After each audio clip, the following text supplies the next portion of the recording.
এই সম্মিলিত সংখ্যালঘু জোটের আয়োজনে সারা বাংলাদেশ ব্যাপী 5ই আগস্টের পরে যে নির্মম নির্যাতন, মঠ মন্দিরে হামলা, ভাঙচুর, অগ্নিসংযোগ এবং লুণ্ঠন ঘটনা প্রবাহ অদ্যাবধি চলছে, রাষ্ট্রযন্ত্রে সনাতনী বা সংখ্যালঘুদেরকে যেভাবে টার্গেট করা হচ্ছে, এই সব ঘটনাবলীর নিরসনকল্পে বৈষম্যহীন একটি জাতি রাষ্ট্রে সনাতনীরা গর্বিত উত্তরাধিকার হিসেবে বেঁচে থাকার জন্য পরবর্তী প্রজন্মকে অনুপ্রেরণাদায়ী একটি সুন্দর দেশ উপহার দেওয়ার জন্য সম্মিলিত সংখ্যালঘু জোট আজকের যে সভা আহ্বান করেছে, এই সভায় আমি প্রথমে কৃতজ্ঞতা বলে স্মরণ করতে চাই শ্রীমান ডক্টর মহানবব্রত ব্রহ্মচারীকে, যিনি প্রথম দেশ স্বাধীনের পরে উপলব্ধি করেছিলেন সমস্ত সন্ত সমাজ, সমস্ত শ্রেণী বর্ণের এক হওয়া ছাড়া এই বঙ্গভূমিতে সনাতনীরা যথার্থ স্বাধীনতা লাভ করতে পারবে না।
লজ্জার বিষয়, অনেক ধর্মীয় প্রতিষ্ঠান অনেকে অরাজনৈতিক বলে নিজেদেরকে নিষ্ক্রিয় রাখছে।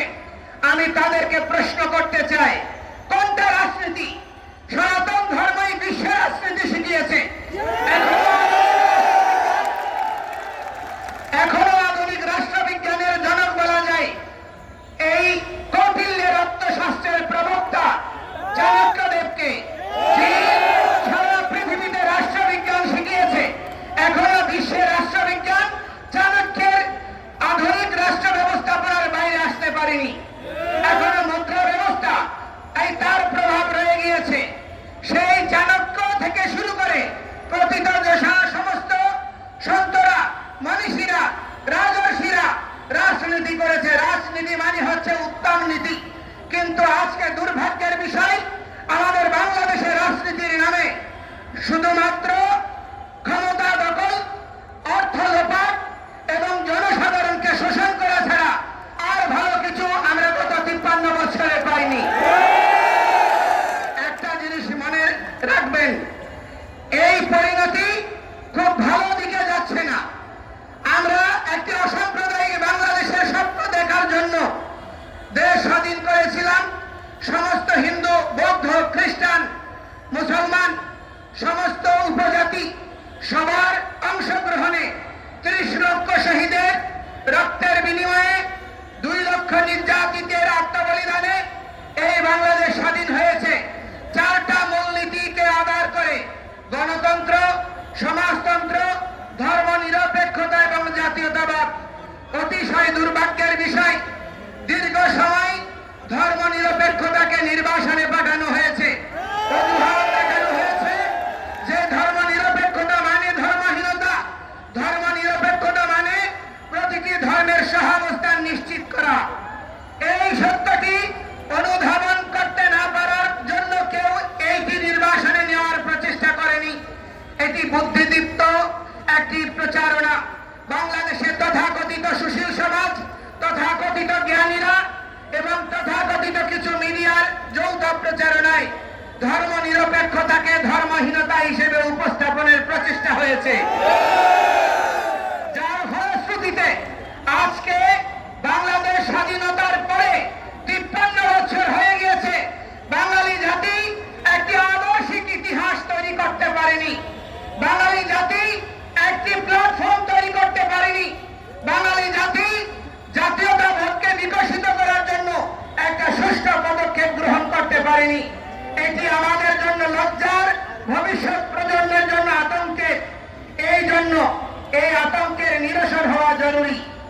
এবং আমি বলতে চাই যে দেখুন, আমরা 15 বছরে আপনাদের অপশাসন এবং এই দুর্বৃত্তপনার অবসান করবে। আপনারা ছাত্র জনতার এই যে অভ্যুদয় হয়েছে, যে অভ্যুত্থান হয়েছে, তারপরে কোন স্বাধীন রাষ্ট্র একবার স্বাধীন হয়, বারবার স্বাধীন হয় না। কিন্তু এই স্বাধীনতা কেন আমরা ধরে রাখতে পারিনি? এই দেশে কেন সাম্প্রদায়িকতা, দুর্নীতি, ক্ষমতা লিপ্সু মানসিকতা বিকশিত হয়েছে? এর জন্য দায়িত্ব কোন রাজনৈতিক দল এড়াতে পারে না।